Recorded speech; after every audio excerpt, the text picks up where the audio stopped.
السلام عليكم ورحمة الله وبركاته. الحمد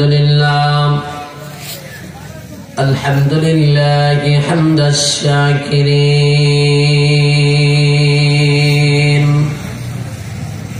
ونؤمن به إيمان الموقنين،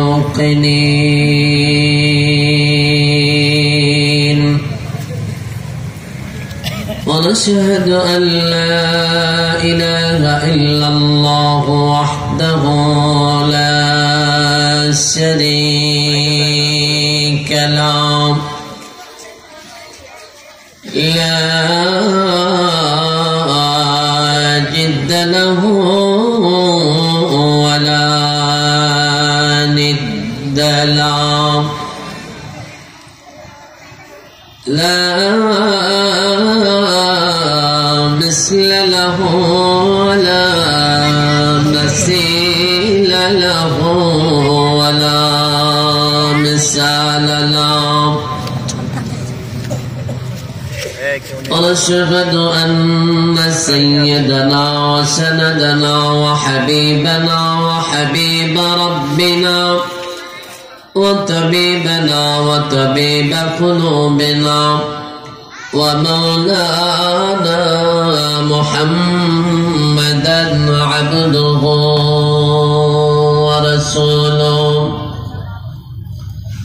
صلى الله تعالى عليه وعلى آله وأصحابه وأتباعه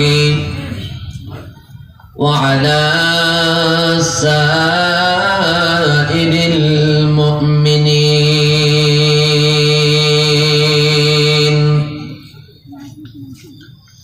أما بعد، فقد قال الله تعالى في كلامه المجيد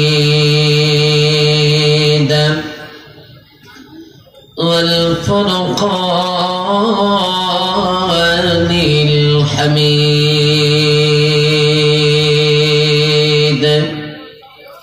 সকলে বিতাড়িত শয়তান থেকে মহান প্রতিপালক আল্লাহ পাকের কুদরতি ছায়াতলে আশ্রয় গ্রহণের জন্য তাআবুদ পেশ করছি। সকলে জবানটা ছেড়ে দিয়ে বলছি, আউযু বিল্লাহি মিনাশ শাইতানির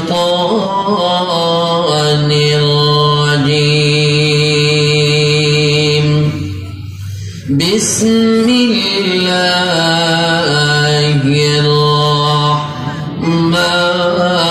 রাহমানির রাহিম।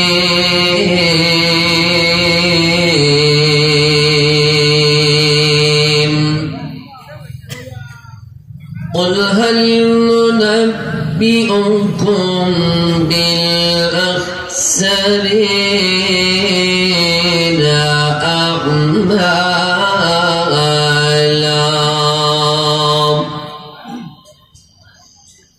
الذين ضل سعيهم في الحياة الدنيا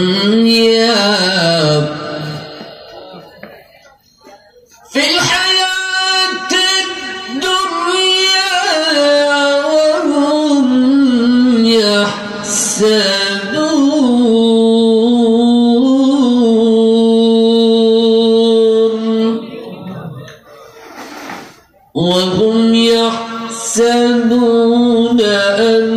أنهم يحسنون صنعا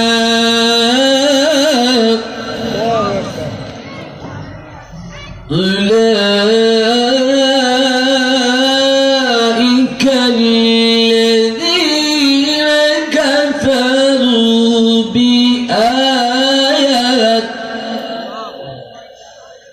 بآيات ربهم ولقائه فحبطت أعمالهم فلا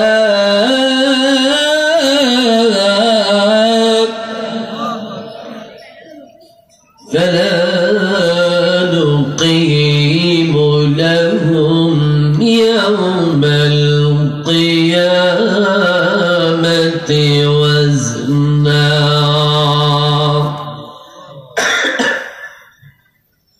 صدق الله المولانا العظيم.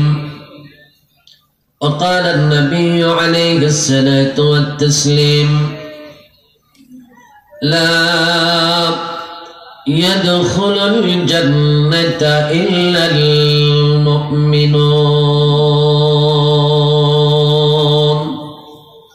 رواه مسلم. أو كما قال النبي عليه الصلاة والسلام.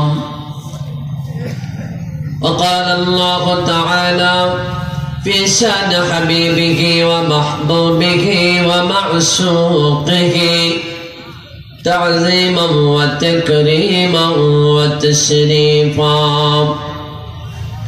إن الله وملائكته يصلون على النبي يا أيها الذين آمنوا صلوا عليه وسلموا تسليما. درود شريف পড়ি। اللهم صل على محمد وعلى آل محمد كما صليت على إبراهيم وعلى آل إبراهيم إنك حميد مجيد. اللهم بارك على محمد وعلى آل محمد كما باركت على إبراهيم وعلى آل إبراهيم إنك حميد مجيد. بلغ العلا بكماله كشف الدجى بجماله حسنت جميع خصاله صلوا عليه وآله يا إلهي بلال हमको दियार मदीना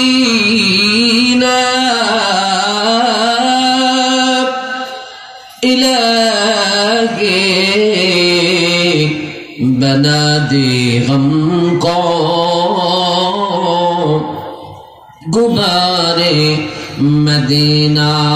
बलगल उला बिकमालिही كشف الدجى بجماله حسنت جميع خصاله صلوا عليه وآله. سبحانك لا علم لنا إلا ما علمتنا إنك أنت العليم الحكيم. اللهم أرنا الحق حقا وارزقنا اتباعه وأرنا الباطل باطلا وارزقنا اجتنابه. اللهم بارك لنا في رجب وشعبان وبلغنا رمضان. সকলে বলি আমিন। আলহামদুলিল্লাহ। ঐতিহ্যবাহী নড়াইল শহর কেন্দ্রে অবস্থিত আদর্শ হেফজুল কোরআন মাদ্রাসার বার্ষিক ওয়াজ মাহফিলের মুহতারাম জনাব সাহেবে সদর শ্রদ্ধেয় সভাপতি, আদর্শ হেফজুল কোরআন মাদ্রাসারও সুযোগ্য সভাপতি, আজকের জান্নাত বাগিচার সভাপতি জনাব ডক্টর এস.এম. নাসিরউদ্দিন হাফিজাহুল্লাহ, আল্লাহ পাক তার নেক হায়াত দারাজ করুন, সুস্থতার নিয়ামত দান করুন, আজীবন কোরআনের সাথে লেগে থাকার তৌফিক দান করুন। আমিন। আলোচনা করে ইতিপূর্বে আমাদেরকে ধন্য করেছেন সুদূর গাজীপুর থেকে আগত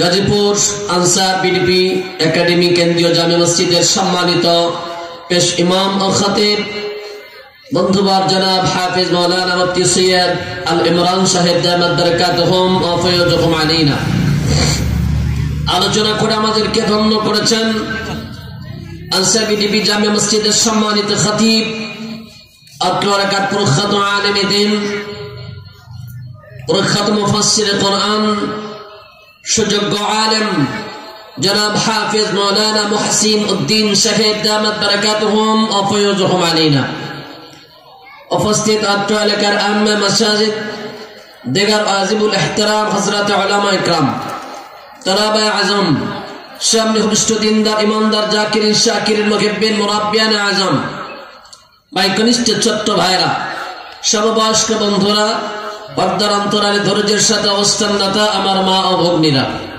সকলে সে মহান প্রতিপালককে খুশি করি যে মহান মুনিব যে মহান মালিক দয়া করে মায়া করে ভালোবেসে দুনিয়ার সব ঝামেলা থেকে মুক্ত করে কোরআনের বাগান জান্নাতে টুকরায় মাহে শাবান রমজানকে সামনে করে আল্লাহ পাকের কোরআনের মাহফিলে উলামা ইকরামদের সোহবাতে কোরআনের মহব্বতে দুনিয়ার সব আরাম আয়েশকে লাথি মেরে এই নরমাল বিছনাকে জান্নাতের আশায় গ্রহণ করে যে মালিক আমাদেরকে জান্নাতে টুকরায় আসার বসার সুযোগ তৌফিক দান করেছেন ওই মালিককে খুশি করে হৃদয়ের সবটুকু আবেগ উজাড় করে মহব্বত জড়িত কণ্ঠে আবেগ ভরা কণ্ঠে মালিককে খুশি করে শয়তানকে নারাজ করে উচ্চ আওয়াজ করে বলি আলহামদুলিল্লাহ আলহামদুলিল্লাহ।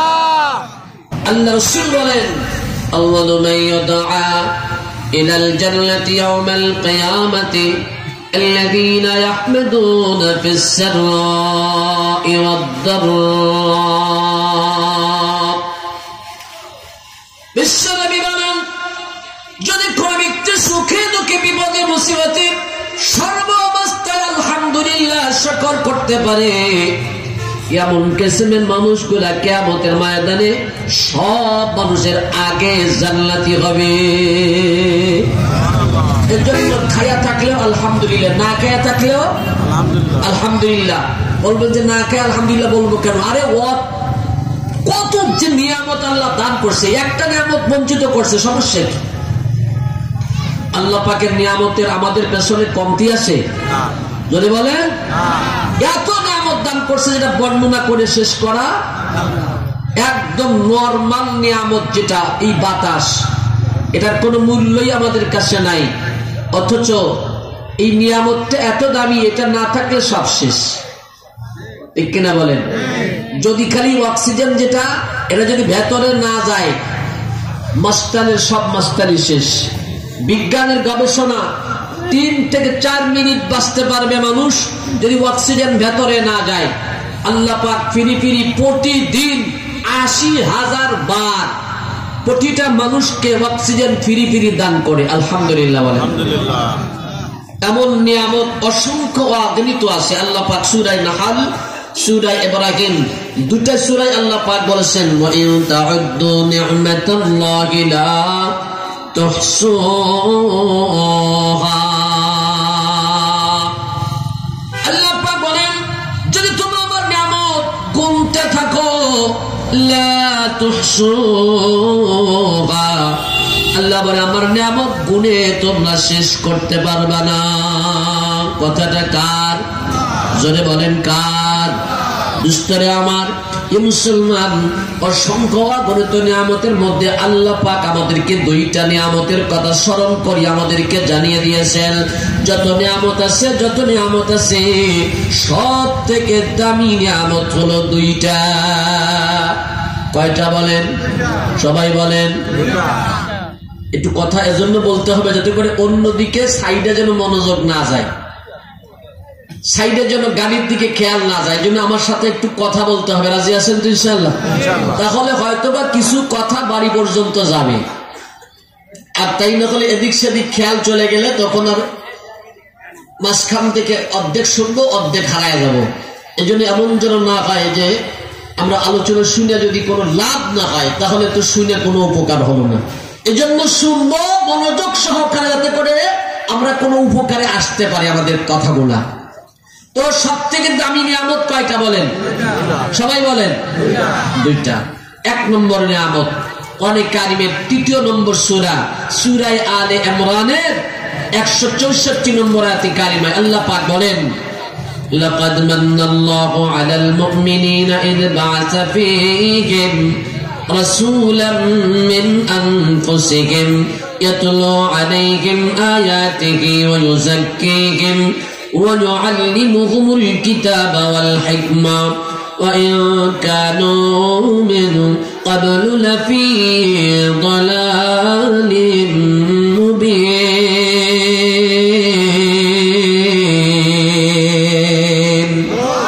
আওয়াজ করে বলেন আল্লাহু আকবার। আল্লাহু আকবার বলতে সমস্যা নেই তো? আরে এখন আল্লাহ পাকের কথা বলতে, কোরআনের কথা বলতে, আল্লাহ পাকের তাকবীরের ধ্বনি দিতে গলা চিপে ধরার মতো কেউ নাই। বলেন আল্লাহু আকবার। এখন আল্লাহ পাক কোরআনের আলোচনা মাঠে ময়দানে উন্মুক্ত করে দিয়েছেন। কোরআনকে বন্ধ করে কোরআনকে এখন চেপে ধরার আজ বাংলাদেশে কেউ আসে? বলেন আছে?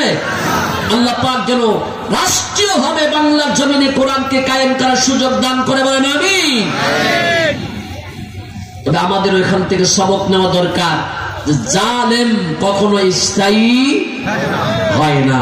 আল্লাহ বলেন ফালিয়ামানুনা জিকা বিবাদানিকা লিতাকুনা লিমান খালফাকা আয়া। আল্লাহ কা ফিরাউনকে সুট্টি বানায় রাখছে, দেখো না? ঠিক কিনা বলেন? 400 বছর ক্ষমতাগিরি করছে, 400 বছর। আল্লাহ কুত্তা সুবানি দিয়া মারছে, দেখাইছে ইতিহাস থেকে সবক গ্রহণ করো, তাই না হলে তুমিও মামুর বাড়ি ভালাবার জায়গা ভাবা না। আওয়ামী লীগ ক্ষমতায় গেলে আমার কোনো লাভ নাই, বিএনপি গেলেও আমার কোনো লস নাই। তবে মনে রাখতে হবে যারাই ক্ষমতায় যাক না কেন জুলুম করা যাবে না, জুলুম করা যাবে না। জুলুম করলে, কোরআনের বিরুদ্ধে কথা বললে, কোরআনের পিছনে যদি আমি কাঠি মারি, কোরআনের বিরুদ্ধে যদি আমি কথা বলি, কোরআনের বিরুদ্ধে আমি অ্যাকশন নেই, তাহলে বাংলার জমিনে এখনো মুসলমান আছে। ঠিক কিনা বলেন? বাংলার জমিনে কোরআন বিরোধী কথা বলে, আল্লাহ রাসূল বিরোধী কথা বলে এখনো মুসলমান পার পাওয়ার সময় আসে নাই। বাংলার যুবকেরা এখনো তাদের অন্তরে ঈমান ধারণ করে আসে। নামাজ হয়তোবা কম পড়ে, ইবাদত বন্দেগী হয়তোবা কম করে, কিন্তু কোরআনের বিরুদ্ধে কথা বললে, আলেম ওলামাদের বিরুদ্ধে কথা বললে, আখিরাত না মানলে, আল্লাহর বিরুদ্ধে অ্যাকশন নিলে এখনো মুসলমানদের ঈমানে আগুন জ্বলে না জ্বলে না? এজন্য বাংলার জমিনে এখনো ওই পর্যায়ে আসে নাই যে যা ইচ্ছা কইরা যাব, যা মনে চাই তাই বলবো। এজন্য ক্ষমতায় যারাই আসুক না কেন তাদেরকে সাবধান হতে হবে, জুলুম করা যাবে না। দোস্তরে আমার, সব থেকে দামি নিয়ামত কয়টা? সবাই বলেন, আরে জবান খুলে বলেন। আলহামদুলিল্লাহ। 1 নম্বর নিয়ামত আল্লাহ পাক বলেন, লাকাদ মান্নাল্লাহু আলাল মুমিনিনা ইয বা'আসা ফীহিম রাসূলাম মিন আনফুসিহিম। 1 নম্বর নিয়ামত আল্লাহ পাক আমাদেরকে রাসূল নামের নিয়ামত দান করেছে। আল্লাহ পাক রাসূল দিয়েছেন, আমাদেরকে একজন বিশ্ব নবী দান করেছেন। আমাদেরকে আল্লাহ পাক এমন একজন নবী দান করেছেন যেই নবী যদি আমরা না পেতাম, কোরআন পেতাম না, নামাজ পেতাম না, রোজা পেতাম না, ইবাদত বন্দেগী পেতাম না, আমরা জান্নাত পর্যন্ত পৌঁছাতে পারতাম না। আল্লাহ পাক আমাদেরকে এমন নবী দান করেছেন যেই নবীর মাধ্যমে উম্মত, আখির জামানার উম্মত, সব উম্মতের আগে জান্নাতে যাবে। খাওয়ায় যখন মানুষ চড়ে খাওয়ায়, চড়ছেন তো আপনারা? খাওয়ায় উঠছেন না? যে ব্যক্তি সবার শেষে ওঠে, নামার সময় আগে না পড়ে, নামার সময় কি শেষে উঠছে, নামছে কি নামে আগে। ঠিক কিনা বলে? যারা খাওয়া উঠছে তারা বলতে পারে। রাসূল বলেন, নাহনুল আখিরুন আল আওয়ালুন, আমরা আসছি সকলের শেষে, জান্নাতে যাবার বেলায় সকলের আগে। সুবহানাল্লাহ। রাসূল বলেন, ইবনে মাজাহ শরীফের হাদিস, আল্লাহ পাক আমার সাথে ওয়াদা করেছে। রাসূল বলেন, ওয়াদানি রাব্বি আইয়াদখিলাল জান্নাতা আইয়ুদখিলাল জান্নাতা মিন উম্মতি ৭০,০০০ লা হিসাবা আলাইহিম ওয়ালা আযাব। আল্লাহ পাকের হাবিব বলেন, আল্লাহ পাক আমি রাসূলের সাথে ওয়াদা করেছি, আমার খাতিরে আমি রাসূলের বরকতে আমার উম্মতের মধ্য থেকে ৭০,০০০ উম্মত বিনা হিসাবে জান্নাতি হবে। কি হিসাব? সবাই বলেন বিনা হিসাব। দুস্তরে আমার হিসাব দিয়ে জান্নাতে যাবার মতো আমাদের মধ্যে কেউ নাই। এমনকি রাসূলকে জিজ্ঞাসা করা হলো, রাসূলুল্লাহ হুজুর আপনিও কি হিসাব দিয়ে জান্নাতে যেতে পারবেন না? রাসূল বলেন, ওয়ালা আনা, আমি রাসূলও সম্ভব ছিল না। ওয়ালাকিন ইয়াতাগাম্মাদানি আল্লাহু বিরহমাতিন, কিন্তু আল্লাহ পাক আমি রাসূলের কাছে হিসাব চাইবেন না, আল্লাহ পাকের কুদরতি চাদরে আমাকে বেষ্টনী কইরা রাখবেন। যদি আল্লাহ আমি রাসূলের কাছে হিসাব চাইতেন, আমিও হিসাব দিয়ে জান্নাতে যাওয়ার মতো সুযোগ ছিল না। আর আমাদের বাঙালিদের কাছে চাইলে তো আরো পারতাম না, ঠিক কিনা বলেন? কারণ মাইয়ে খাইয়া শেষ করে ফেলছে, রড সিমেন্ট ইট বালি পায়খানা মারিয়ে খাইছি আমরা। কি মারিয়ে খাইছে? পায়খানা মারিয়ে খাইছে, বুঝলেন তো? ফরিদপুর এলাকায় গেছি, কয় হুজুর আমাকে এক নেতা 3টে পায়খানা খাইয়ে বেড়াচ্ছে, মানে বাথরুম বাজেট দেশে ইউনিয়নের 3টে বাথরুম ধরে বানিয়ে দিয়েছে। ওই এলাকার লোকটা আমাকে নেতা পায়খানা খাইয়ে বেড়াচ্ছে।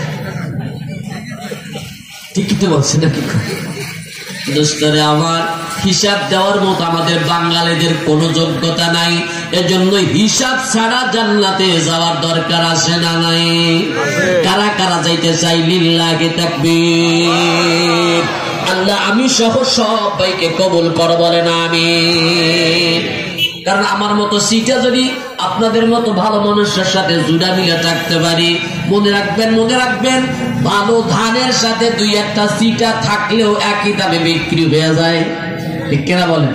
এই জন্য যে সমস্ত ভাইরা মনে করতেছি এখান থেকে তো আর শোনা যায়, সিটার কাতারে যাইও না, এমন ভালো মানুষের কাতারে এসে সামিল হয়ে যাও। হতে পারো আমার মতো সিটাও যদি হও, ভালো মানুষের সাথে আইসা মিললে তুমিও একই দামে বিক্রি হয়ে জান্নাত পেয়ে যাবা।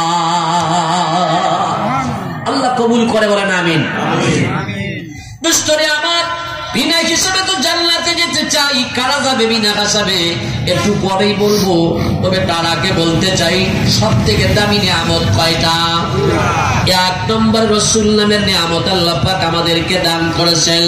রাসূল যদি না হতো, হযরতে ঈসা আলাইহিস সালাতু ওয়াস সালামের পরে আমাদের নবীর মাঝখানে 536 বছর 6 মাসের গ্যাপ ছিল, যেই সময় কোন নবী ছিল না। মানুষগুলি জাহান্নামের দিকে রওনা করেছিল, ওই সময়তে জাহান্নামের দিকে রওনা করেছে, আইয়ামে জাহিলিয়া নামে পরিচিত হয়েছে।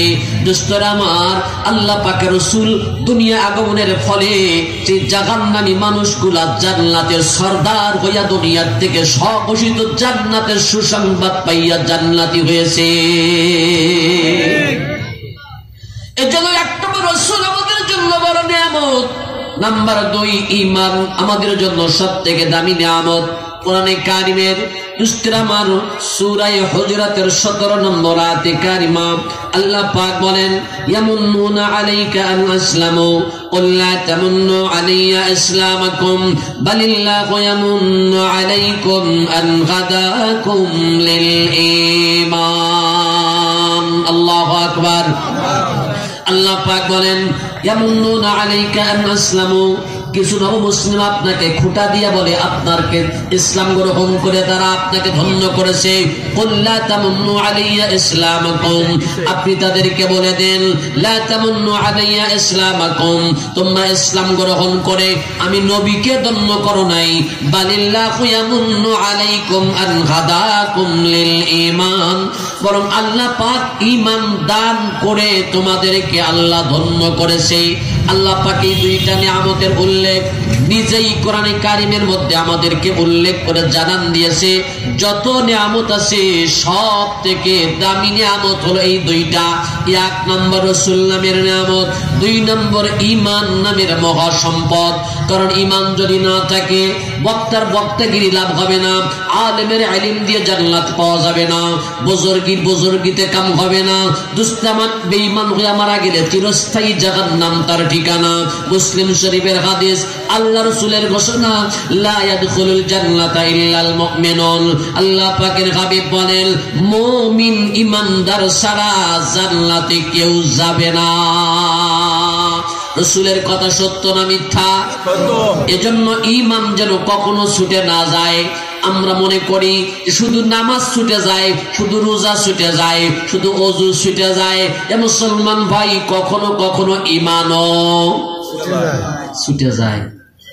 কেমনে ছুটে যায়, কেমনে ছুটে যায়? ওযু ভঙ্গের কারণ জানি, নামাজ ভঙ্গের কারণ জানি, রোজা ভঙ্গের কারণ জানি, ঈমান ভঙ্গের কারণ জানি না। যার কারণে আমাদের ঈমান আছে কি আছে না সেটাও বুঝি না। ঈমান যদি না থাকে নামাজেও কাজ হবে না, ইবাদত বন্দেগী দিয়ে পার পাওয়া যাবে না, বক্তাগিরিতে লাভ হবে না, পীর দরবেশ গাউস কুতুব জান্নাতে যাবে না।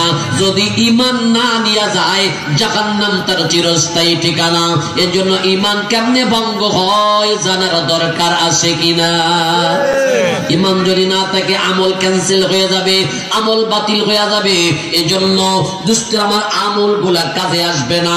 কেন বলে যে আমল যদি নষ্ট হয়ে যায়, ঈমান যদি ক্যান্সেল হয়ে যায়, আমল কইরাও তো কোনো লাভ হবে না। আমাদের বাগের হাটের ভাষায় দুষ্ট আমার মাছ আনার জন্য এক প্রকার পাত্র ব্যবহার করে কুলসি দিয়া বানায়, খালই বলে বা খালই বলে। আপনাদের এটা কি বলে? খালই বলে। খালইতে যদি নদীর থেকে এক খালই পানি নিয়ে বাড়ি আসে, কতটুকু থাকবে? একটুও থাকবে না। কেন বলেন তো? নিচে কি ছিদ্র। আমাদের ঈমানের বস্তায় ছিদ্র হওয়ার কারণে আমাদের আমল, আখলাক, তেলাওয়াত, জিকির, ওয়াজ, নসিহত, হজ, যাকাত, ইবাদত, বন্দেগী কিছুই বাড়ি পর্যন্ত যাবে না। সব মরার আগে শেষ, জাহান্নাম হতে পারে ঠিকানা। এজন্য 6টা ছিদ্র বন্ধ করা লাগবে। কয়টা বলেন? সবাই বলেন, আর একটু জোরে বলেন। 6টা।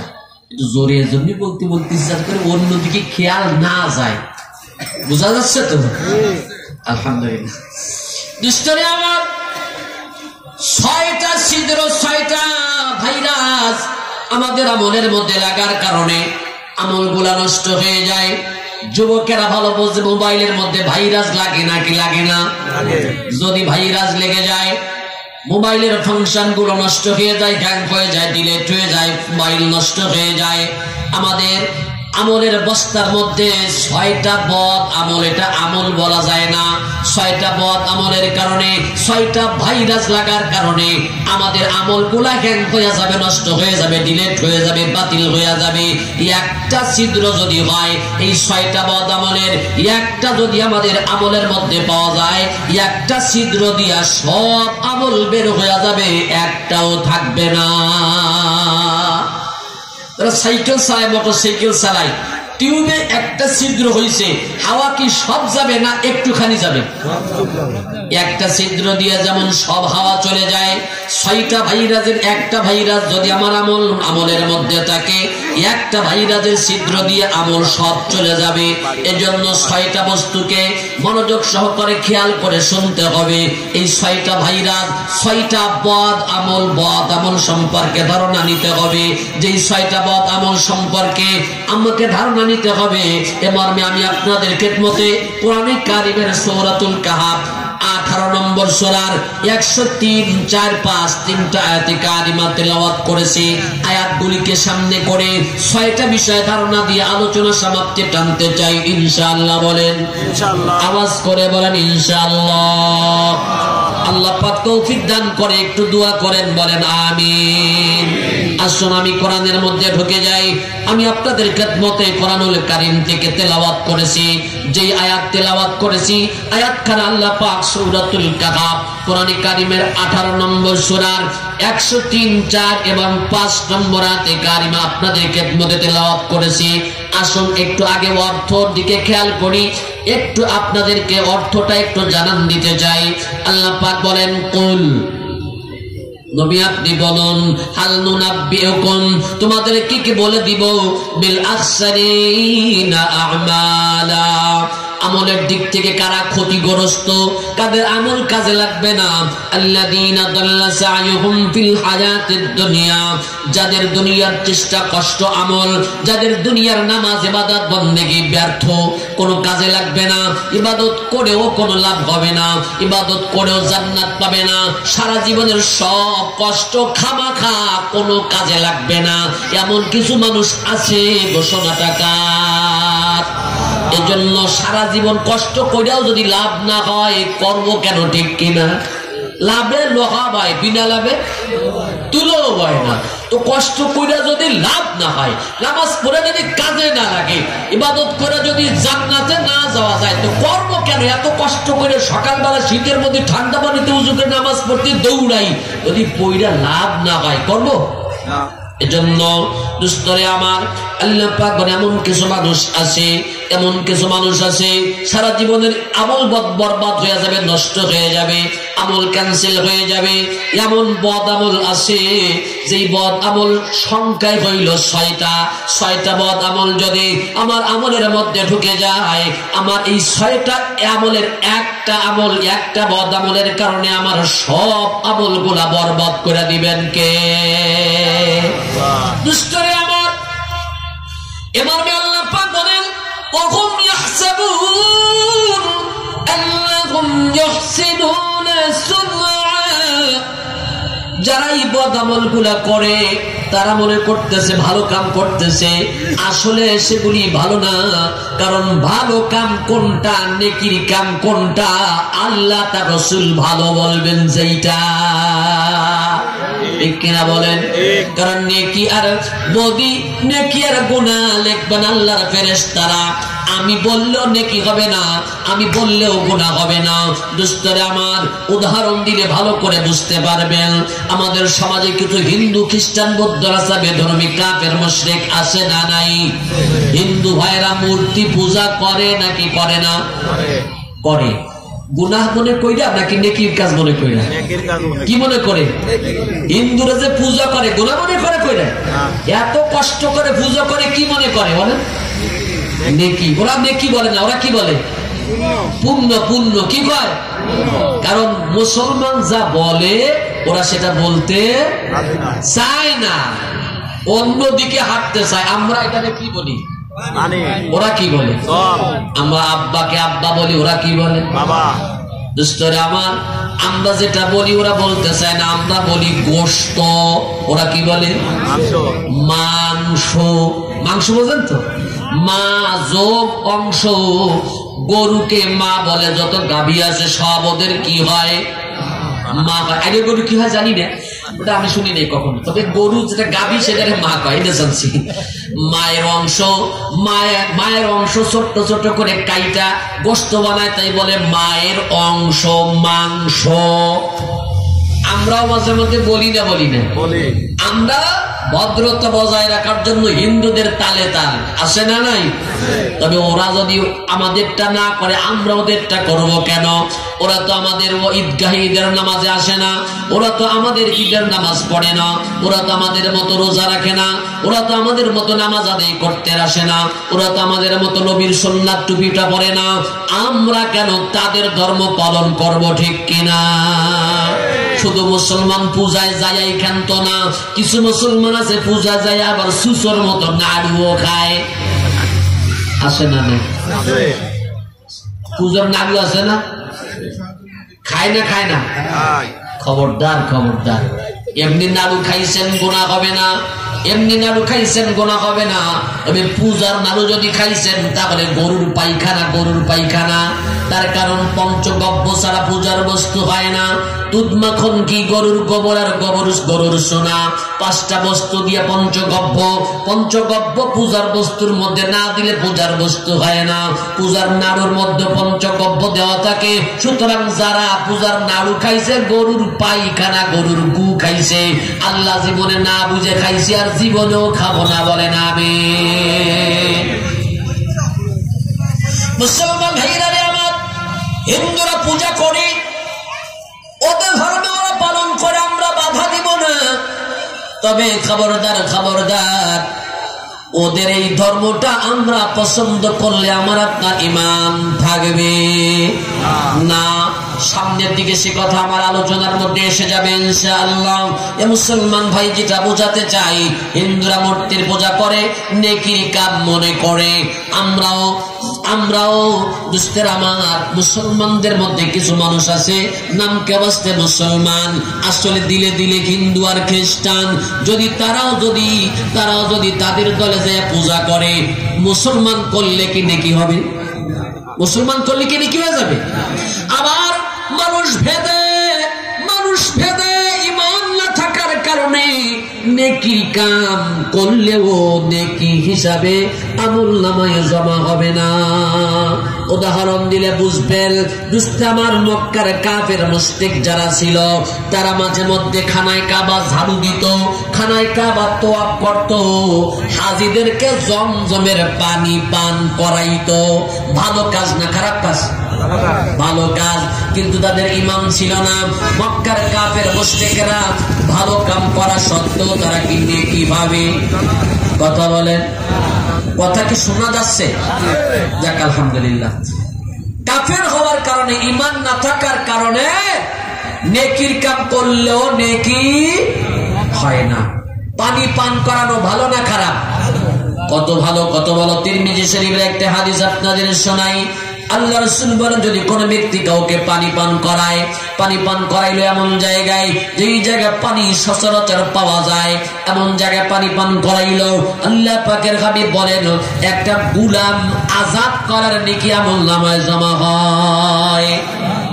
আবার এমন জায়গায় যদি পানি পান করাই, যে জায়গায় মানুষ জনবসতিহীন এলাকা, পানি পাওয়া যায় না, পানি দুর্লভ, এমন জায়গায় কোন পিপাসিত ব্যক্তিকে পানি পান করাইলো, আল্লাহ পাকের হাবিব বলেন, তাহাকে জান দান করলে যেই নেকি হইতো সেই নেকি পাওয়া যায়। সুবহানাল্লাহ বলেন। অথচ মক্কার কাফের মুশরিকরা হাজীদেরকে পানি পান করাইলো, সাধারণ পানি না, জমজমের পানি পান করাইলো, নেকি পাইলো না কেন? ঈমান না থাকার কারণে। যেমন মাদার তেরেসা নামে এক মহিলা ছিল, তার জীবনের শেষ সম্বলটুকু ইয়াতীমদের জন্য ব্যয় করেছিল, কিন্তু মাদার তেরেসা খ্রিস্টান হওয়ার কারণে তার একটা আমলনামায় নেকি হবে না।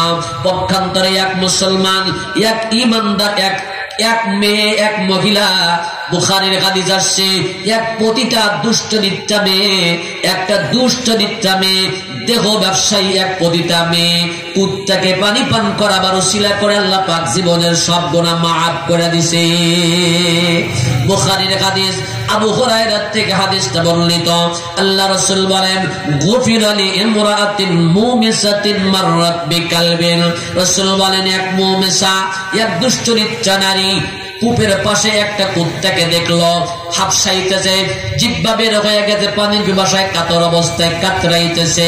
এই দুষ্টনিত্যা মহিলা যদিও খারাপ মহিলা, কিন্তু কুত্তার জান যায় ভাব, এই অবস্থা দেখা নিজের দিলের মধ্যে মায়া লাগছে। এই মহিলা চামড়ার মোজাটা কইলা ওড়নার মধ্যে বেঁধে দিয়া কূপের থেকে একটু পানি উঠাইয়া পিপাসিত কুত্তাকে পানি পান করাইলো। হোক না সে কুকুর, সে তো আল্লাহ পাকের একটা মাখলুক, আল্লাহ পাকের দয়া হয়েছে। এতটুকু কাজের ওসিলা করে বুখারীর হাদিস আসছে, রাসূল বলেন, গুফিরা লি ইমরাতিন মুমিসা। এই মুমিসা দুষ্টরিত্রা দেহ ব্যবসায়ী বেশ্যা মহিলা, তারপর ঈমান থাকার কারণে এতটুকু কাজের ওসিলা আল্লাহ পাক তার জীবনের সব গুনাহ মাফ করে দিছে। এজন্য কখনো ছোট কাজকে ছোট মনে করবেন না। রাস্তার পরে একটা কাটা পড়ে আছে, একটা কষ্টদায়ক বস্তু পড়ে আছে, হতে পারে এই ছোট্ট কাজটা করার কারণে আপনার আমলনামার সমস্ত গুনাহ আল্লাহ পাক ক্ষমা করতে পারে কি পারে না? মুসলমান ভাইরানে আমার, ঈমান যদি থাকে, ঈমানের বস্তা যদি ছিদ্র 6টা না থাকে, তাহলে ছোট্ট ছোট আমল আপনার নেকির পাল্লা ভারী ওজন হয়ে যাবে। আর ঈমানের পাল্লা যদি, ঈমানের বস্তা যদি ছিদ্র থাকে, কোটি কোটি টাকা দান সদকা করবেন, কিন্তু ছিদ্র দিয়া খালের মতো সব বের হয়ে যাবে, একটা নেকিও বাড়ি যাবে না। কথা কি বোঝা গেছে? আল্লাহ পাক মরবে আমাদেরকে জানান দিতেছেন, উলাইকা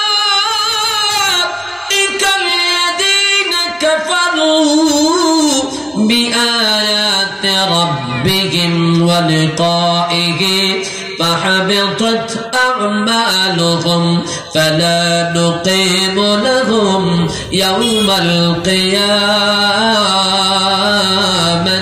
وزنا الله أكبر এক নম্বর কারণ মাথা এবার একটু খেয়াল করুন মাথার মগজ দিয়ে চিন্তা করুন কানটা খরগোশের মতো খাড়া করুন দিলের কান দিয়ে শোনার চিন্তা করুন কারণ জরুরি প্রয়োজনীয় কথা মুসলমান ভাইরা রে আমার কারণ ঈমান যদি না থাকে তার 16 আনা বৃথা পায় না সবাই বলেন ঈমান না থাকলে কয় আনা বৃথা 16 আনা বোঝেন তো মানে সব শেষ ঠিক কিনা বলেন ওই যে একটা কবিতা আছে 16 আনা মিশা এক মাঝির নৌকায় এক শিক্ষিত বাবু উঠছে উঠায় এখন প্রশ্ন করে যে মাঝিরে সারাদিন তো নৌকায় চালাও জ্বর ভাটা কেন হয় মাঝি কয় স্যার আমি অশিক্ষিত মানুষ আমি কি জানি এইটুকু জানো না তাহলে তো তোর সাইরা নাই শেষ একটু পরে করছে আচ্ছা চন্দ্র গ্রহণ লাগে সূর্য গ্রহণ লাগে কেন হয় স্যার তাও জানি না কয় তাহলে তো আটা নাই শেষ একটু পরে করছে আচ্ছা চাঁদ যে ছোট হয় বড় হয় কেন হয় কয় স্যার তাও জানি না কয় তাহলে তো 12 আনাই শেষ বলতে না বলতে হঠাৎ করে ঝড় তুফান শুরু হয়ে গেছে নৌকা ডুবে যায় ভাব এবার শিক্ষিত বাবু কান্না শুরু করছে মাঝি কে স্যার কান্দেন কেন বাবুরে যে এখানে ঝড় শুরু হয়েছে যদি খালি ডুবে যায় আমি তো সাঁতার জানি না আমি তো কিনারাই যাইতে পারবো না মাঝি কে স্যার তাহলে তো আপনার 16 আনাই শেষ মাঝির কয় আনা 12 আনা বাবুর কয় আনা কারণ বাবু কি জানে না সাঁতার জানে না ঈমান যদি না থাকে ঈমান 16 আনা বৃথা জাহান্নামের সাগর পাড়ি দিয়া ফুলসিরাত পার হইয়া জান্নাতে যাওয়া যাবে না আল্লাহ পাক বলেন উলাইকাল্লাযীনা কাফারু বিআয়াতি রাব্বিহিম ওয়া লিকাইহি ফাহাবিতাত আ'মালুহুম ফালা নুকিমু লাহুম ইয়াওমাল কিয়ামাতি ওয়াজনা আল্লাহু আকবার আল্লাহ পাক বলেন এক নম্বর আমলের কাজ হবে না আমল বাতিল হয়ে যাবে আমল নষ্ট হয়ে যাবে এক নম্বরে উলাইকাল্লাযীনা কাফারু বিআয়াতি রাব্বিহিম আল্লাহ পাকের একটা আয়াত একটা বিধান একটা হুকুম অস্বীকার করলো সব মানলো সব মেনেছে মানে নাই কয়টা সবাই বলেন আর একটু ক্লিয়ার বোঝেন নামাজ পড়ে রোজা বলে রোজা রাখে যাকাত দেয় ইবাদত করে একটা কথার কথা মনে করেন পর্দাটা খালি মানে না ঈমান আছে না গেছে মনে করেন নামাজ পড়ে ইবাদত বন্দেগী সব ঠিক আছে খালি রোজাটা রাখতে চায় না রোজা তো গরিব মানুষে রাখবে আমার বুড়া বড়া ধান খেত বড়া ফসল আমি রোজা রাখবো কেন নাউজুবিল্লাহ ঈমান কে আছে না গেছে যদি রোজা রাখে নাই গুনাহ হবে অস্বীকার করলে ঈমান চলে যাবে ইবাদত বন্দেগী করতে না পারলে গুনাহ হয় অস্বীকার করলে ঈমান চলে যায় এজন্য আল্লাহ পাকের একটা বিধান যদি কেউ অস্বীকার করে ঈমান থাকে না ঈমান ক্যান্সেল হয়ে যায় আরেকটু বুক ক্লিয়ার করে বোঝার জন্য বলছি আল্লামা জালালউদ্দিন সুয়ুতি রাহমাতুল্লাহি আলাইহি তার কিতাব শারহুস সুদুর ফি আহওয়ালিল মাউতা ওয়াল কুবুর কিতাবের মধ্যে একটা ছোট্ট ঘটনা উল্লেখ করেছেন বলে মদিনা শরীফের একজন যোগ্য আলেম মদিনার আলেম মৃত্যুবরণ করা যাওয়ার পরে জান্নাতুল বাকিতে তার দাফন হয়েছে সাধারণ গোরস্থান না যেই জায়গায় দাফন যদি হয় ঈমানের সাথে কেউ যদি মারা যায় আর জান্নাতুল বাকি রাসূলের রওজার পাশে একটা গোরস্থান আছে জান্নাতুল বাকি হাজিরা জানতে পারবেন এই গোরস্থানে যদি ঈমানের সাথে কেউ দাফন হয় আল্লাহ রাসূল বলেন রাসূলের রওজার খাতিরে আল্লাহ পাক জান্নাতুল বাকির কবরের আযাব কিয়ামত পর্যন্ত maaf করে দেয় এত দামি গোরস্থানে তার দাফন এত দামি নামি আলেম মৃত্যুর কিছুদিন পরে তার লাশকে কোনো কারণবশত খনন করা হলো খুঁজিয়া দেখা যায় আলেমের কবরে আলেম নাই এক মহিলার লাশ দেখা যায় এলাকার মানুষগুলা জড়ো হয়ে গেছে। আর এটা তো আমাদের হুজুরের কবর, হুজুর গেল কোন জায়গায়? একটা মহিলার লাশ দেখা যায় কেন? একজন কয় মহিলারা তো চিনা চেনা লাগে। বলে কোন কেমনে চেন? বলে পাশের শহরেই তো তার বাড়ি, সে তো মুসলমান না খ্রিস্টান। এই রওজায়ে আতহারের পাশে জান্নাতুল বাকিতে কেমনে আসলো? বলে তার বাবা মায়ের কাছে একটু খবর নিয়ে দেখো, সে তো খ্রিস্টান মেয়ে, খ্রিস্টানের জন্মসূত্রে খ্রিস্টান। বলে বাবা মায়ের কাছে খবর নেওয়া হলো, তোমাদের মেয়ে কোথায়? বলে আমাদের মেয়ে 1 বছর আগে মারা গেছে, আমাদের খ্রিস্টান কফিন গোরস্থানে তাকে কফিনের মধ্যে রেখে দেওয়া হয়েছে। বলে যে তোমাদের মেয়ের কি হালাত ছিল? বলে যে যদিও জন্মে সূত্রে মুসলমান, দিলে দিলে ছিল মুসলমান। রাতের গভীরে কান্না করতো, মাঝে মধ্যে দেখতাম এরা দয়ার মালিক, মনে বাবা চাই আমি যাব মদিগে নয়। আল্লাহ পাক বুঝি জন্মের মৃত্যুর আগে যদিও সম্ভব হয় নাই, মৃত্যুর পরে হলেও আল্লাহ পাক তার ঈমানকে কবুল করার কারণে, দিলে দিলে ঈমান আনার কারণে তার লাশটাকে রওজায়ে আতহারের পাশে জান্নাতুল বাকিতে ট্রান্সফার করে দিয়েছেন কে? তোমাদের মেয়ের কফিনটা একটু খুলে দেখাও আছে কিনা? বলে খুলে দেখা হলো, ওই মহিলার কবরের কফিনের মধ্যে দেখা গেল আলেমের লাশ ট্রান্সফার হয়ে গেছে। এবার আলেমের স্ত্রীকে জিজ্ঞাসা করা হলো, তোমার হুজুর কেমন ছিল? কারণ স্বামী কেমন সব চাইতে ভালো জানে কে? ঠিক কিনা বলেন? আর স্ত্রী কেমন ভালো জানে কে? আল্লাহ রাসূল বলেন, আল্লাহ পাকের হাবিব বলেন, যদি কারো স্ত্রী বলে যে আমার স্বামী বড় দিনদার ভালো ছিল, আল্লাহ পাকও তাকে ওই স্ত্রীর সাক্ষ্য গ্রহণ করে মাফ করে দিবে। যদি কোন স্বামী বলে আমার বউটা ভালো ছিল, আল্লাহ পাক তার সাক্ষী গ্রহণ করে তাকেও মাফের ব্যবস্থা করে দিবে। সুবহানাল্লাহ। কারণ ব্যক্তিগত আমল ভালো জানে স্বামী স্ত্রীরটা, স্ত্রী স্বামীরটা ভালো জানে। ঠিক কিনা বলেন? বাইরে দেখা যায় বড় হুজুর, আমি বড় বক্তা, আমি আসলে বক্তা না তক্তা, আমার বাড়ির জন ভালো জানে। ঠিক কিনা? মুসলমান ভাইরা রে আমার, এই দোস্ত আলমের স্ত্রীকে জিজ্ঞাসা করা হলো তোমার স্বামী কেমন? বলে যে অনেক ভালো, সব দিক থেকে তার ভালো ছিল, একটা তার সমস্যা ছিল। বলে যে রাত্রেবেলায় যখন ফরজ গোসল ফরজ হইত, শীতের মধ্যে ঠান্ডার মধ্যে ফরজ গোসল করতে চাইতো না। আর বলতো খ্রিস্টান ধর্মে ফরজ গোসল করা লাগে না, ওদের ধর্মটাই ভালো। নাউজুবিল্লাহ বের হয় না। আমার খ্রিস্টান ধর্ম যদি কেউ পছন্দ করলো খ্রিস্টান হয়ে যায়, এ মুসলমান একটা ইসলামের বিধান অস্বীকার করার কারণে ঈমান ক্যান্সেল হয়ে গেছে। লাশটাকে আল্লাহ পাক খ্রিস্টান মহিলার কবরে ট্রান্সফার করে দিয়েছে। আল্লাহ পাক সে কথাই বোঝাতে চেয়েছে, উলাইকাল্লাযীনা কাফারু বিআয়াতি রাব্বিহিম ওয়া লিকাইহি ফাহাবিতাত أعمالهم فلا نقيم لهم يوم القيامة وزنا الله أكبر। আল্লাহ পাক বলেন, আল্লাহ পাকের একটা বিধান যদি কেউ অস্বীকার করে, একটা হুকুম মানে নাই, আল্লাহ বলেন ফাহাবিতাত আমালুহুম। সূরা কাহফের 103-4 নম্বর আয়াতে কারিমা এটা। আল্লাহ পাক বলেন ফাহাবিতাত আমালুহুম, তার আমলকে বরবাদ করে দেওয়া হবে একটা হুকুম যদি কেউ অস্বীকার করে। এজন্য ইসলামের কোন বিধান মানতে পারি আর না পারি, অস্বীকার করা যাবে না। এমন ভাইরাস আমল, এমন বদ আমল আছে কয়টা? কথা বলে 6টা। 1 নম্বরে ইসলামের কোন বিধান অস্বীকার করা যাবে না, করলে ঈমান থাকবে না।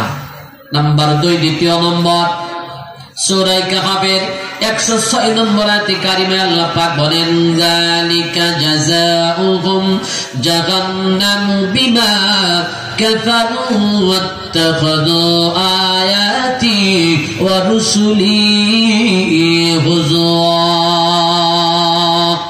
আল্লাহ পাক বলেন তাদের জাহান্নামে যাবার কারণ তারা কুফরি করেছে। ওয়াত্তাখাযু আয়াতি ওয়া রুসুলি হুজুয়া, এবং আমি আমার আয়াত আর আমার রাসূল রসুলকে ঠাট্টা নজরে দেখেছি।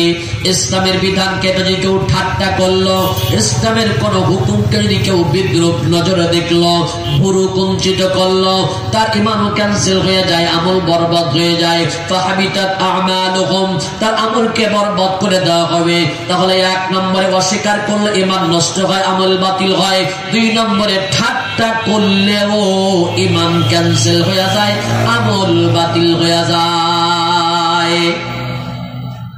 নাম্বার 3, তৃতীয় নম্বরে আল্লাহ পাক রব্বুল আলামিন বলেন, আল্লাহ পাকের রাসূলকে আল্লাহ পাক সূরা জুমারের 65 নম্বর আয়াতে কারিমার মধ্যে আল্লাহ পাক বলেন, লা ইন আশরাকতা লা ইয়াহবাতান্না আমালুক ওয়া লা তাকুনান্না মিনাল খাসিরিন।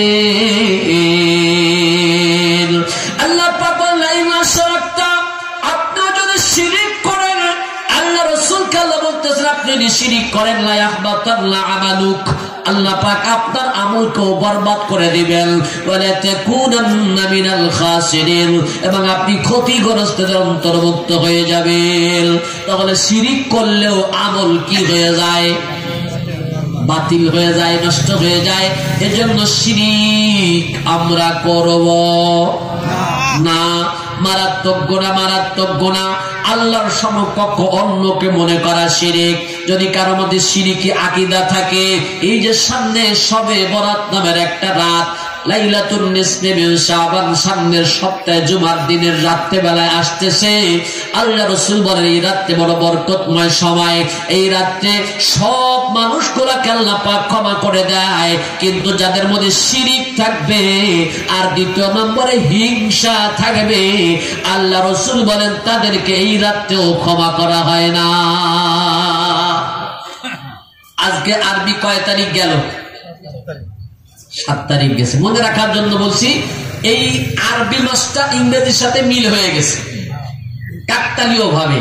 এই আরবি মাসটা আজকেও যেমন 7 তারিখ চলে গেল, ইংরেজি আরবিরও 7 তারিখ গেল, অর্থাৎ 8 তারিখ রাত পড়ছে। তাহলে আগামী 14 তারিখ সামনের শুক্রবার দিবাগত রাত্রে, আরবিতে রাত শুরু হয়, তারিখ শুরু হয় সূর্য ডোবার সাথে সাথে, কারণ চাঁদ উঠে যায় সন্ধ্যার পরে। এজন্য আগামী সপ্তাহে শুক্রবার দিবাগত রাত্রে, 14 তারিখ দিবাগত রাত্রে যেই রাত্রটা আসতেছে, এই রাত্রটার নাম কি? শবে বরাত। সবাই বলেন শবে বরাত। শবে বরাত। অনেকে মানতে চায় না, শবে বরাত কি কোরআন হাদিস আছে নাকি? কোরআন হাদিস শবে বরাত থাকবে কেন? কোরআন শরীফে কি, কোরআন হাদিসে কি নামাজ আছে নাকি? নামাজ শব্দ কি কোরআনে আছে? আছে? কি আছে? সালাত। নামাজ তো ফার্সি শব্দ, কোরআন শরীফে নামাজ থাকবে কেন? ওইটাকে আমরা নামাজ বললি বুঝি যে সালাত, ঠিক কিনা বলেন? শবে বরাত এটা ফার্সি শব্দ, এটা কোরআন হাদিসের ভাষা না। কোরআন হাদিসের ভাষা হলো লাইলাতুন নিসফি মিন শাবান, শাবানের মধ্য রজনী। সহিহ হাদিস দ্বারা বর্ণিত, ইবনে মাজাহ শরীফের হাদিস। হাদিসটা হযরতে আবু হুরায়রা, হযরতে মুআয ইবনে জাবাল, হযরতে মুসা আশআরী রাদিয়াল্লাহু তাআলা আনহু, হযরতে আয়েশা সিদ্দিকা, হযরতে আবু বকরের মতো সাহাবী সহ 8 জন সাহাবীর থেকে হাদিসটা বর্ণিত। আল্লাহ পাকের রাসূল বলেন, ইন্নাল্লাহা লা ইয়াত্তালিউ ফি লাইলাতিন নিসফি মিন শাবান ফায়াগফির লিজামিই খালকিহি ইল্লা লিমুশরিকিন আও মুশাকিন। আল্লাহ পাকের হাবিব বলেন, লাইলাতুন নিসফি মিন শাবান, শাবানের মধ্য রজনীতে আল্লাহ পাক প্রথম আকাশে সূর্যের ডুবে যাওয়ার সাথে সাথে, সূর্য অস্ত যাওয়ার সাথে সাথে আল্লাহ পাক প্রথম আসমানে অবস্থান করেন। ফায়াগফির লিজামিই খালকিহি, আল্লাহ পাক সব মাখলুক, সমস্ত মানুষগুলাদেরকে মাফ করে দেয়, কিন্তু 2 প্রকার মানুষকে ওই রাতে, দামি রাতেও ক্ষমা করা হয় না, ইল্লা লিমুশরিকিন আও মুশাকিন। আল্লাহ রাসূল বলেন, যারা শিরক করে, শিরকি আকীদা পোষণ করে এবং হিংসা লালন করে, আল্লাহ বলেন এই দামি রাতে তাদেরকে মাফ করা হয় না। কয়টা অপরাধ? সবাই বলেন। 1 নম্বরে শিরিক। বুঝেন তো? খাজা বাবার নামে কুরবানি দেওয়া কি শিরিক? আমি একবার এক জায়গায় কুরবানি করতে গেছি, কয় হুজুর খাজা বাবা কয়ে দেন। হুজুর আমি খাজা বাবার নামে কুরবানি দিচ্ছি। আমি কল তোরটা তুই দে। আল্লাহর নাম বাদ দিয়ে উনি এক খাজা বাবাকে কুরবানি দেবে, সাথে সাথে ইমান নষ্ট হয়ে যাবে। একটা মাসআলা মনে রাখবেন দোস্ত আমার, বাজারে যখন গরু জবাই হয় অথবা মুরগি জবাই করে সাধারণত বাজারের থেকে ড্রেসিং করে নিয়ে আসি না, জবাই তো আপনি করলেন না, যে জবাই করতেছে খেয়াল করবেন বিসমিল্লাহ বলে কিনা। ইচ্ছাকৃত যদি বিসমিল্লাহ ছাড়া জবাই করে ওই পশুর গোশত খাওয়া হারাম, ওই গোশত খাওয়া যাবে না।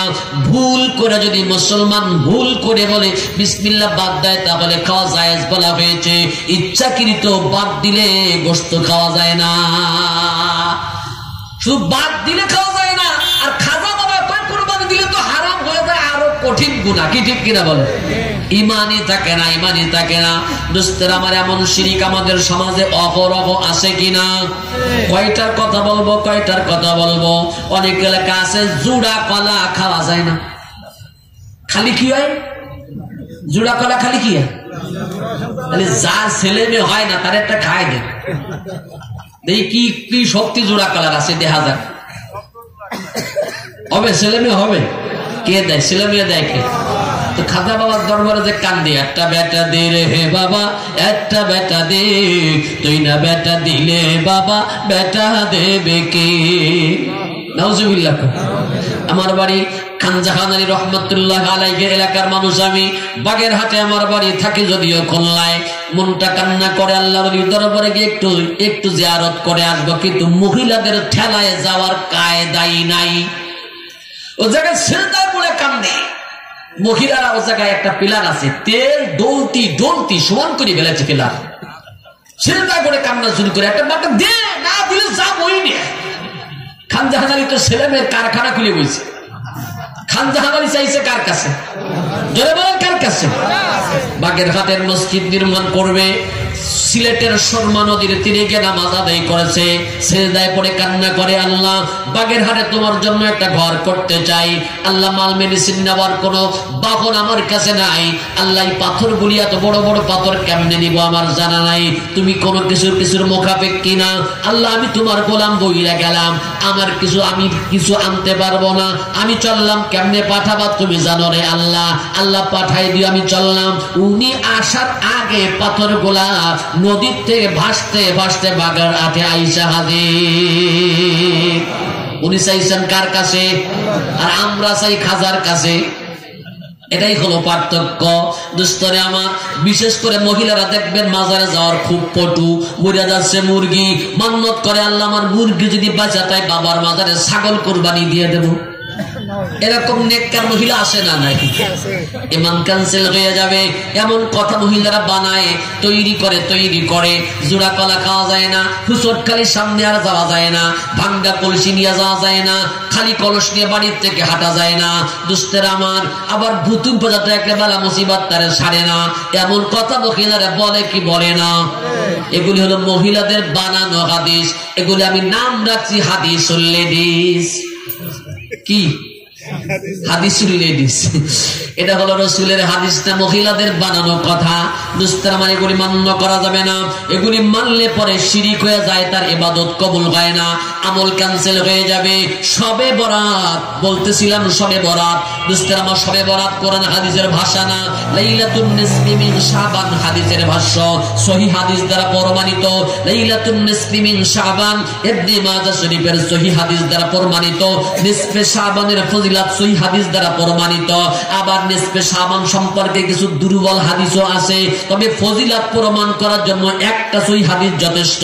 আল্লাহ রাসূল বলেন, মুসা আশআরী রাদিয়াল্লাহু তাআলা আনহু থেকে হাদিস বর্ণিত, রাসূল বলেছেন, ইন্নাল্লাহা লা ইয়াত্তালিউ ফি লাইলাতিন নিসফি মিন শাবান। ফাকাল, আল্লাহ পাকের রাসূল বলেন, আল্লাহ পাকের হাবিব বলেন, আল্লাহ পাক প্রথম আসমানে লাইলাতুন নিসফি শাবানে অবস্থান করেন। ফায়াগফির জামিআ খালকিহি, আল্লাহ পাক সব মাখলুককে মাফ করে দেয়, ইল্লা লিমুশরিকিন আও মুশাহিদ, কিন্তু যাদের মধ্যে শিরকি আকীদা আছে, শিরকি কাজকর্ম আছে, আর হিংসা যাদের অন্তরে আছে, তাদেরকে আল্লাহ মাফ করে না। হিংসা বোঝেন তো আপনারা? কারে কয়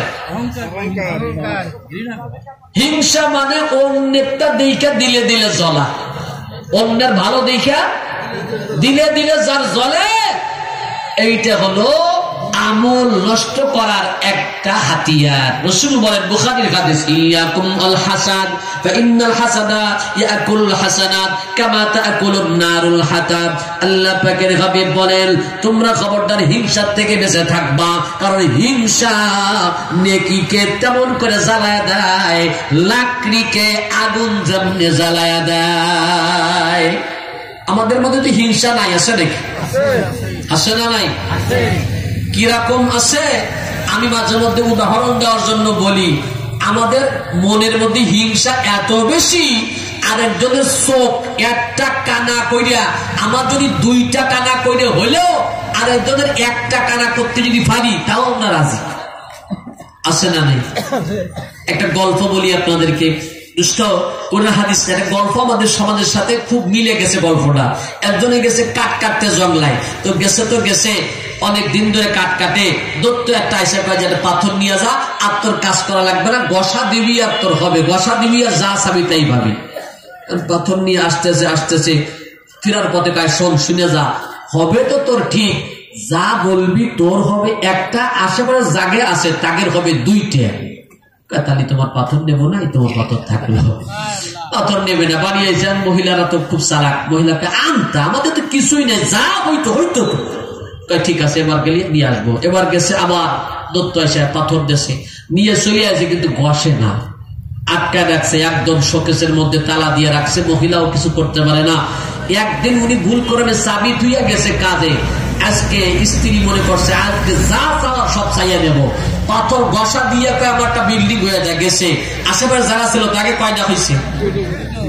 উনি যা চাইছে সব পাইছে, আশেপাশে জায়গা ছিল তাকে কয়টা হয়েছে? এবার স্বামী এসে বাড়ি দেখে কায়দা বেকায়দা হয়ে গেছে। বিটি মানুষের বুদ্ধি নেই, আমার কাছে পাথর দিয়ে দেখ আমি কি করি। ওনার কাছে পাথর নিয়ে ওনার যদি একটা যায়, আরেকজনের কয়টা যাবে? গসা দিয়ে আমার চোখ একটা কানা হয়ে যায়, আর উনার তো একটা কানা হয়েছে, আশেপাশে যারা ছিল তাকে কয়টা গেছে? বাড়ি কায়দা হয়েছে না? এবার ওই যে দত্ত আইসে কয় যে পাথরের কাজ হয়েছে, হয়েছে, আমার কিছু লাগবে না, সব কানা করে ফেলেছে, পাথর কানে এবার ফেরত দে। পাথর নিয়ে এবার সে বসা দিয়ে কাজ জাগে, একটা কানা হয়েছে তার একটা ভালো হয়ে যায়, যা দুইটা কানা হয়েছে দুটা ভালো হয়ে যায়, একটা কানা ওটা থাকবে কিন্তু ওটাও খারাপ হয়ে যায়। আমাদের অবস্থা ঠিক এরকম হয়ে গেছে, নিজের এক চোখ কানা করে হলেও আরেকজনের দুই চোখ কানা করতে বললে ভালো লাগে।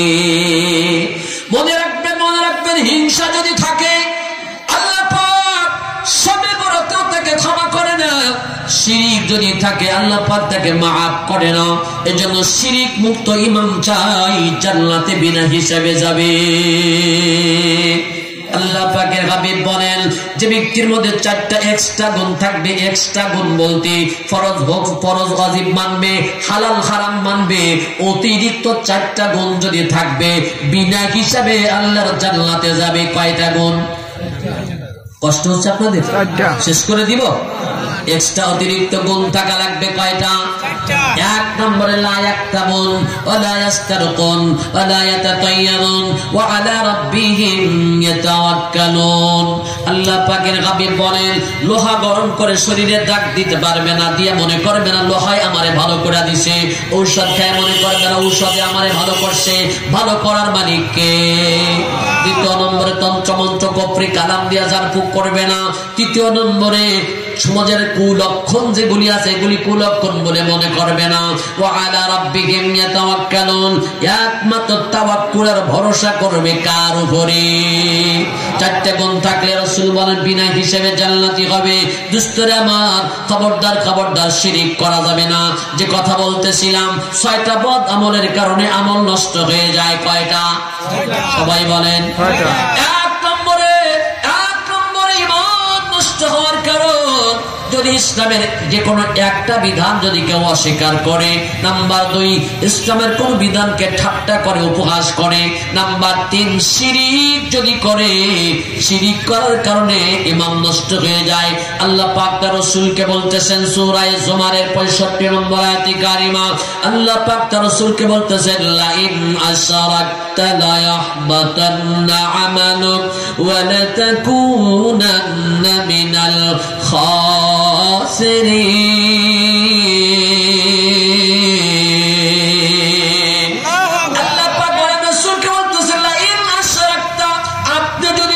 করেন। নবীজি তো শিরিক করবেন না, রাসূলকে বলে আল্লাহ পাক উম্মতকে শিক্ষা দিতেছেন, আপনি যদি শিরিক করেন আপনার আমলকে বরবাদ করে দিবেন কে? এজন্য শিরিক করা আমল বরবাদ হওয়ার, আমল বাতিল হওয়ার আরেকটা কারণ, ঈমান ক্যান্সেল হয়ে যাবে, ঈমান ফাসেদ হয়ে যাবে, ঈমান ভেঙে যাবে, নষ্ট হয়ে যাবে শিরিক করার কারণে। নাম্বার 4, চতুর্থ নম্বরে ঈমান নষ্ট হয়ে যায়, আমল বাতিল হয়ে যায়। 6 কারণের চতুর্থ নম্বর কারণ সূরা মায়েদা কোরআনে কারীমের 5 নম্বর সূরার 51 নম্বর আয়াতে কারিমা আল্লাহ পাক বলেন, ইয়া আইয়ুহাল্লাযীনা আমানু লা তাত্তাখিযুল ইয়াহুদা ওয়ান নাসারা আউলিয়া বা'দুহুম আউলিয়াউ বা'দ ওয়া মান ইয়াতাওয়াল্লাহুম মিনকুম ফাইন্নাহু মিনহুম। আল্লাহ পাক বলেন, আল্লাহ পাকের কোরআনে 5 নম্বর সূরা মায়েদার 51 নম্বর আয়াতে কারিমা আল্লাহ পাক বলেন, ইয়া আইয়ুহাল্লাযীনা আমানু, ও ঈমানদারেরা, লা তাত্তাখিযুল ইয়াহুদা ওয়ান নাসারা আউলিয়া, ইহুদি নাসারাদেরকে বন্ধু বানাবা না, বন্ধু বানাবা না। বা'যুহুম আউলিয়া ও বা'য, তারা একে অপরের বন্ধু। কোন কাফের, মুশরিক, হিন্দু, খ্রিস্টান, বৌদ্ধ ছাড়া কখনো মুসলমানের বন্ধু হয় না। ঘোষণাটা কার? উপরে উপরে তেল দেয়, উপরে উপরে পেঁয়াজ দেয়, সময় হইলে দেয়, ওদের সময় হইলে দেয়। মুসলমানের দরকারে তখন দেয় না, পেঁয়াজ দেবে দেবে দেবে দেবে দেবে, যখন মুসলমানের দরকার হয় দেয় না। মুসলমান বাংলাদেশে পেঁয়াজ যখন অডেল পরিমাণে শুরু হয়ে যায়, তখন ভারতের বর্ডার থেকে পেঁয়াজ ছাড়িয়ে দিয়া বাংলার চাষিগুলা যেন মরে যায়, সেই সময় পেঁয়াজ ঢোকায়। তবে বাংলার মানুষগুলো এবার দেখায় দিছে, তোগের পেঁয়াজ তো রাখা, আমরা দরকারে, আমাদের প্রধান সাবেক প্রধানমন্ত্রী শিখে গেছে, দরকারে কুমড়ো দিয়ে পেঁয়াজের কাজ চালাবো। দুস্তরে আমার দেবে দেবে দেবে বলে দেয় না। পানি যখন দেওয়ার দরকার তখন আমরা পাই না। বন্ধুত্বের সুরত ধরে আমাদেরকে পানি দেবে, কিন্তু যে সময় দেওয়ার দরকার না, বাংলাদেশে বন্যা যখন শুরু হয়ে যায় তখন পানি দিয়ে বাংলা যেন ডুবাইয়া দেয়। আসলে কোন কাফের, মুশরিক, হিন্দু, খ্রিস্টান, বৌদ্ধ, নাসারা মুসলমানের বন্ধু হয় না।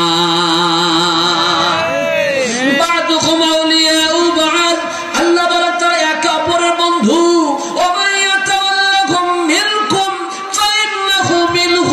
সূরা মায়েদার 51 নম্বর আয়াতে কারিমা খুলে দেখেন, আল্লাহ পাক বলেন,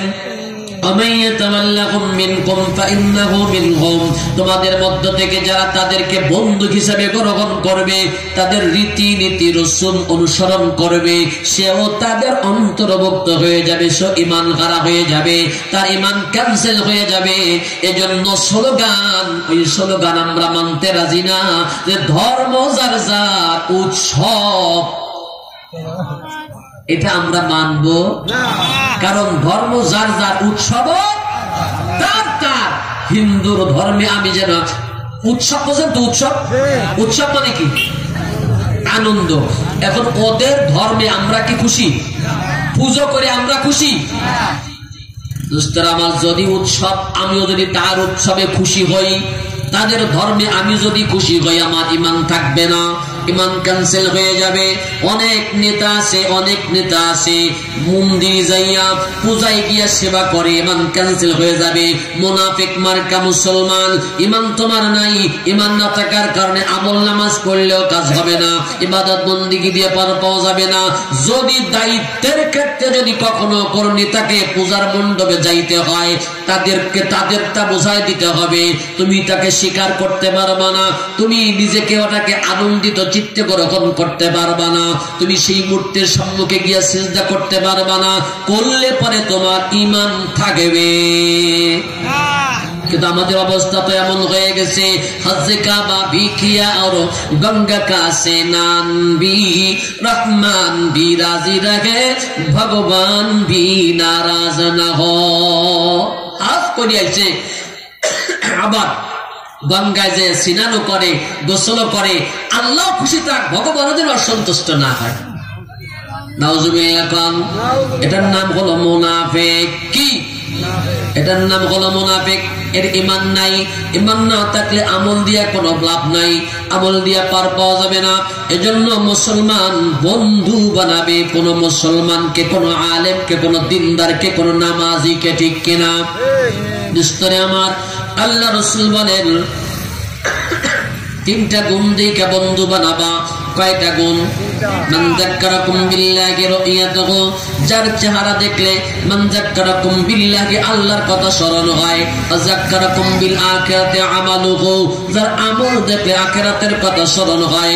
যাদা ফি ইলমিকুম মানতিকাহু, যার ইলম, যার কথার কারণে কোরআনের জ্ঞান পাওয়া যায়, কোরআনের মজা পাওয়া যায়, কোরআনের জ্ঞান যার থেকে পাওয়া যায়, হাদিসের জ্ঞান যার থেকে পাওয়া যায়, তাদের সাথে জুড়ে মিলে থাকো, তুমি একসাথে তাদের সাথে নাজাতের অবস্থা হইয়া যাবে।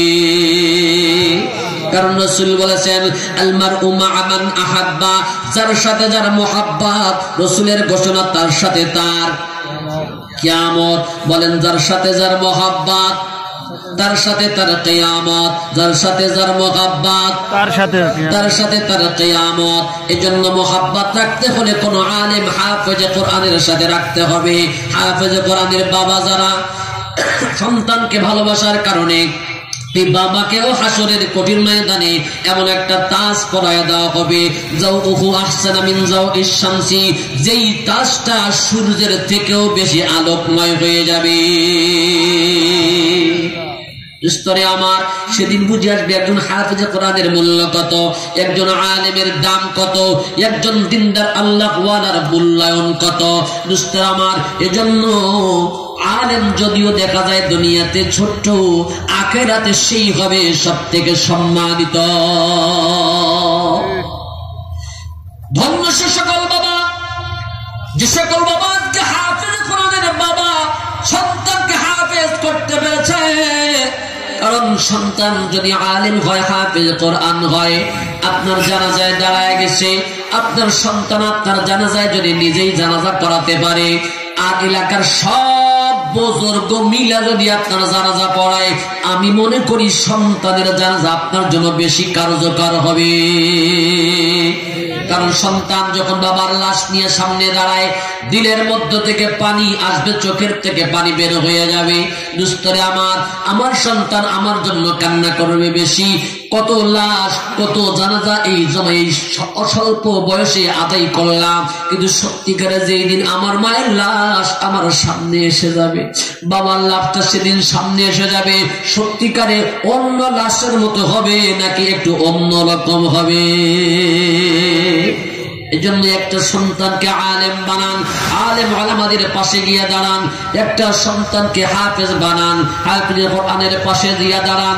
আল্লাহ পাক এই আদর্শে হেফজখানাকে কিয়ামত পর্যন্ত কবুল করেন, বলেন আমিন। বন্ধু করতে হলে হাফেজ কোরআনকে বানাও, বন্ধু যদি বানাতে হয় আলেমকে বানাও, দিনদার নেককার আল্লাহওয়ালাদেরকে সাথী বানাও।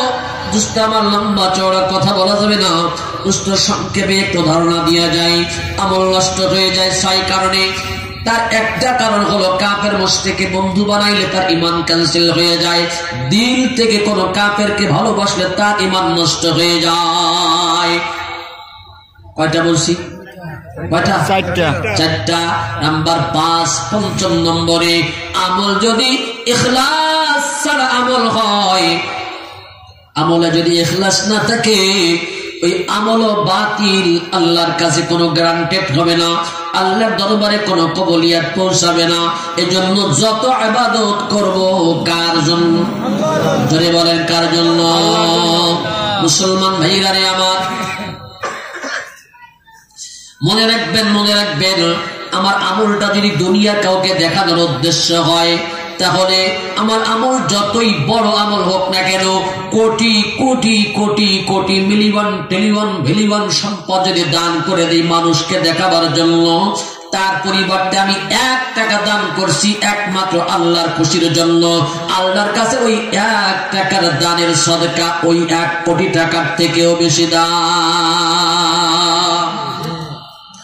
লম্বা চওড়া কথা বলবো না, সংক্ষেপে এতটুকু বোঝাতে চাই, দুস্তারামা ইখলাস ছাড়া আমলের কোনো মূল্য নাই। বরং তিরমিজি শরীফের একটা হাদিস আসছে, ইখলাস না থাকার কারণে আল্লাহ পাক জাহান্নামে নামি দামি সম্মানী, দুনিয়ায় যাদের সম্মান অনেক বেশি, আখিরাতেও সম্মান বেশি, কিন্তু ইখলাস না থাকার কারণে এমন সম্মানিত 3 শ্রেণীর মানুষকে দিয়ে আল্লাহ জাহান্নাম উদ্বোধন করবে। নাউজুবিল্লাহ। একজন হলো আলেম, আরেকজন হলো শহীদ, আরেকজন হলো দানবীর। আল্লাহর কাছে এরা অনেক দামি, কিন্তু ইখলাসের জন্য, আল্লাহর খুশির জন্য যারা দান করবে না, আল্লাহর খুশির জন্য জিহাদ করে নাই, শহীদ হয় না, মানুষকে দেখানোর জন্য, বীর বাহাদুর সাজার জন্য। আবার অনেকে আছে আলেম ডাক শোনার জন্য, বড় কারি, বড় বক্তা, শুনবে বড় ভালো লাগবে, এজন্য মানুষকে দেখানোর জন্য যারা ইলম অর্জন করবে, আল্লাহ পাকের হাবিব বলেন তিরমিজি শরীফের হাদিস, এমন 3 শ্রেণীর মানুষ দিয়া জাহান্নামকে বিসমিল্লাহ করা হবে। নাউজুবিল্লাহ। এটা ইখলাসের বড় দাম, ইখলাস ওয়ালা আমলের বড় দাম। যেই কামটা করব একমাত্র কার জন্য করব, ইখলাস না থাকলে আমল বাতিল হয়ে যাবে। আর ষষ্ঠ নম্বরে রাসূলের তরিকা ছাড়া ইবাদতের কোনো মূল্য নাই। ইবাদত যদি রাসূলের তরিকায় না হয়, আল্লাহ পাক রাসূলের তরিকায় যদি না করি, নামাজ পড়লেও নেকি হবে না। রাসূলের তরিকায় বাথরুম যদি করি, সেটাও নেকিতে পরিগণিত হবে। সুবহানাল্লাহ। রাসূলের তরিকা বাথরুমে আসে না নাই? নামাজের মধ্যে আসে না নাই? একটু উদাহরণ দিয়ে শেষ করতে যাই। 4 রাকাত নামাজে মাঝের বই থেকে শুধু কি পড়তে হয়? আত্তাহিয়াতু। এটা রাসূলের নিয়ম। যদি এখন কেউ মনে করে যে হুজুর আগেই তোমার পড়া শেষ, আত্তাহিয়াতু পড়া হয়ে গেছে, তো হুজুর তো এখনো পড়া হয়ে পারে না, আমি তো দুরূদ শরীফ পড়ে দেই, নামাজ হবে? নামাজ হবে? ইমাম সাহেব ভুল করে পড়লে সজদা হয়ে যাবে, ইচ্ছাকৃত বললে ইমাম সাহেবের নামাজও ক্যান্সেল হয়ে যাবে। এজন্য রাসূলের তরিকা দুরূদ পড়লে অনেক ফজিলত, কিন্তু নামাজের প্রথম বই থেকে পড়া যাবে না, কারণ রাসূলের তরিকা না। এজন্য রাসূলের তরিকা ছাড়া নামাজ পড়লেও নামাজ হয় না। আবার বাথরুমে রাসূলের তরিকা আছে না নাই? যদি সুন্নাত তরিকা বাথরুমে ঢুকি, বাম পাও দিয়া ঢুকছি, দোয়াটা পাঠ করে ঢুকছি, বাথরুম থেকে বের হইয়া দোয়াটা পড়ছি, ডান পাও দিয়া বের হইছি, বাথরুমে যতক্ষণ বসে আছে সম্পূর্ণ সময়টা নেকিতে ভরপুর হয়ে গেছে। এজন্য 6 নম্বর, এটা রাসূলের তরিকা যদি না হয়, বিদআত ওয়ালা আমল। ইসলামের শরীয়তে বিদআতের কোনো স্থান নাই। সুন্নাত ছাড়া আমলের কোনো দাম নাই। সুন্নাত ছাড়া আমল বিদআত ওয়ালা আমল, নেকি শূন্য, বাতিল আমল। ইখলাস ছাড়া আমল বাতিল আমল। ইখলাস যদি না থাকে, রাসূলের তরিকা যদি না থাকে, আমলের কোনো মূল্য হয় না। এজন্য 6টা বিষয় মৃত্যুর আগ পর্যন্ত মনে রাখবো। ইনশাআল্লাহ বলেন। ইনশাআল্লাহ। ইনশাআল্লাহ। ইনশাআল্লাহ। আল্লাহ কবুল করে বলেন আমিন। লম্বা চওড়া কথা নাই, রাত গভীর হয়ে যাচ্ছে, তবে এই 6টা কথা মৃত্যুর আগ পর্যন্ত মনে রাখার মতো কথা। এজন্য আমি আরেকবার সূচি আকারে আপনাদের স্মরণ করিয়ে দেওয়ার জন্য আরেকবার বলছি। 1 নম্বরে, ইসলামের কোন বিধান পালন করতে পারি আর না পারি অস্বীকার করা যাবে না। 2 নম্বরে, অনেকে আছে মানে কিন্তু ঠাট্টা নজরি হুজুর আছে না নাই? আছে। আলেম তৈরি, আলেম হওয়ার কারণে তাচ্ছিল্য ভরে দেখছে, কোরআনের জ্ঞান থাকার কারণে ছোট নজরে দেখছে, ইমান ক্যান্সেল হয়ে যাবে।